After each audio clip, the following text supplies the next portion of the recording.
એક એવું ઘરમાં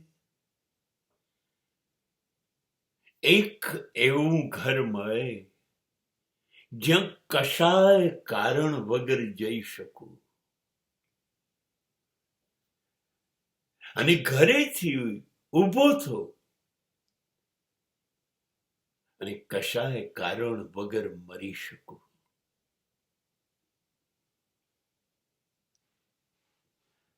આપણી પાસે એવું ઘર છે? આપણી પાસે એવા સંબંધ છે? એવા માણસો છે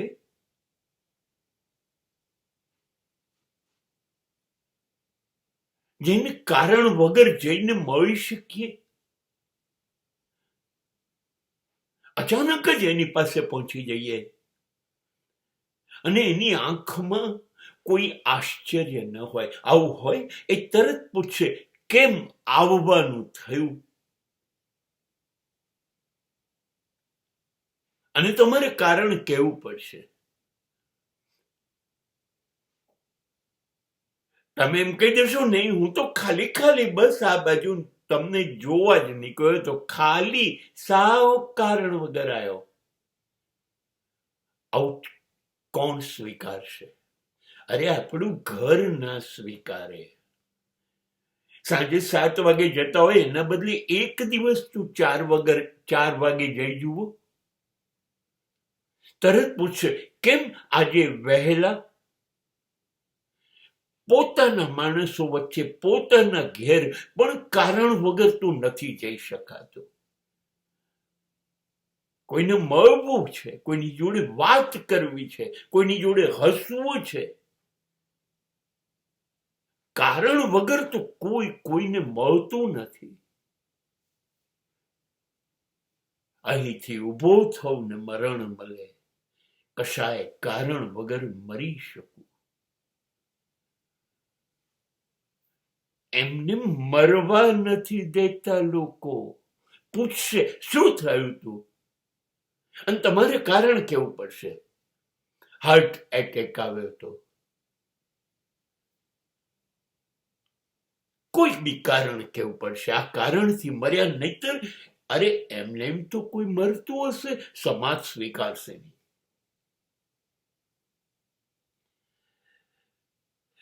એટલે આપણને કારણ વગર જીવી શકાય એ પણ નથી આવડતું. તમે આકાશ સામે, ચંદ્ર સામે, વૃક્ષ સામે એમને એમ જોઈ રહેજો, ઉભા રહીને. આવું તમે કરજો, તમને આનંદ આવે છે, મજા આવે છે.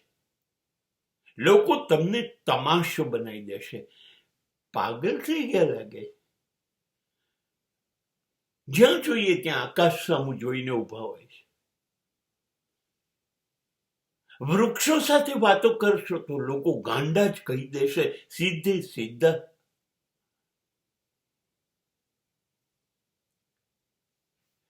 ના તમે નદી કે દરિયા કિનારે બેસી શકો. કંઈક થયું લાગે છે, નહીતર એકલા નદીએ જઈને બેસી નહીં. તમે અકળામણ થાય તો બૂમો ના પાડી શકો. તમે ગઈ ના શકો, તમે નાચી ના શકો. તરત સમાજ કારણ પૂછશે, કેમ કેમ, શા માટે, શા માટે? આ સમાજને હસવું હોય, રડવું હોય, નાચવું હોય, ખુશ થવું હોય, નારાજ થવું હોય તો પણ કારણ જોઈએ. કારણ વગર જીવતો માણસ શંકાસ્પદ છે. લોકોને ગયે આ વાત ઉતરશે નહીં. અને સાચું કહું,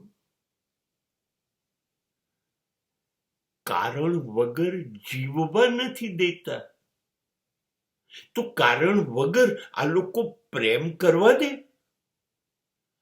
કે તમને હું પ્રેમ કરું છું? કોઈ કારણ નથી.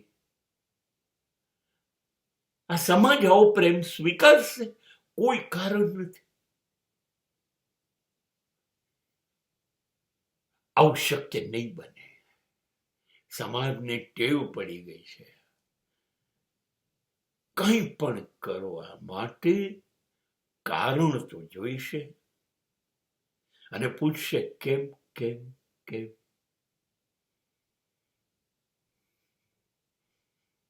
અને તમે એવું કહી દો કે કારણ નહીં આપો, મને આમ કરવું છે, કેમ કે કારણ મને ગમે છે. કારણ નહીં જ આપું, કારણ મને ગમે છે.